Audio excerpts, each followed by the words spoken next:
So, name reflex. A name reflex is when our dog pays attention to its name no matter what's going on. So this could be as she's giving chase, if she's in the middle of sniffing, anything at all, as long as she pays attention the second I say her name. This is the easiest bit of training for our dog, but a little bit more difficult for us as humans, because we use their names so often. Now, I'm not going to use her name in the demonstration. What we tend to do is we'll go flow come, flow sit, flow down, flow roll over, flow get out, flow come in, flow do this, flow do that, flow do this. It becomes white noise and it has no real meaning. So we need to step away from doing that, and when we ask for cues, like a sit, we'll just say sit, and when we ask for a down, we'll just say down. Good girl. When we ask for a touch, yes. We'll ask for things just by asking those words. If we need their attention, but it's not an urgency to need their attention, so you just want to call them in from the garden, you've got, hey, good girl, so they're focusing on you. You've got kisses. I'll wait until she looks away again, possibly, we'll see. She's now focused on me. You can click. Oh, see the ears go? Tends to be a good one because everybody uses it. So even sniffing, she looked back and checked. Loads of different ways to get a response from our dogs. We don't have to use their name all the time. So what I do is I reserve their name for recall. So it will be flow come, or for distraction purposes if I need their attention.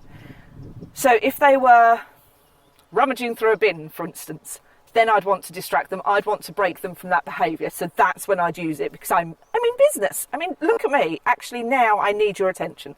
So the way we're going to build that up, as I say, easiest bit of training in the world for our dogs, with their kibble. You're going to break it, not break it, depends the size of it. You can just use whole bits of their food. That's absolutely fine. But what you're going to do is you're going to say their name, Saf, and a second later pop a treat in their mouth, no matter what they're doing. I'm not waiting for a response from her. I'm making the association that her name means good stuff. So I'm not waiting for her to respond. That will happen, Saf, as a natural thing. But I've got to make sure no matter what she's up to, I get to her within that second and pop the treat in after I've said her name. Saf. So I'm going to throw that one out just to get her up and doing something. She's sniffing. Saf. I'm going to go down to her. A second later, that's going to go in. If she was looking over there, for instance, Saf. A second later, that treat would go in. She's touching. Oh.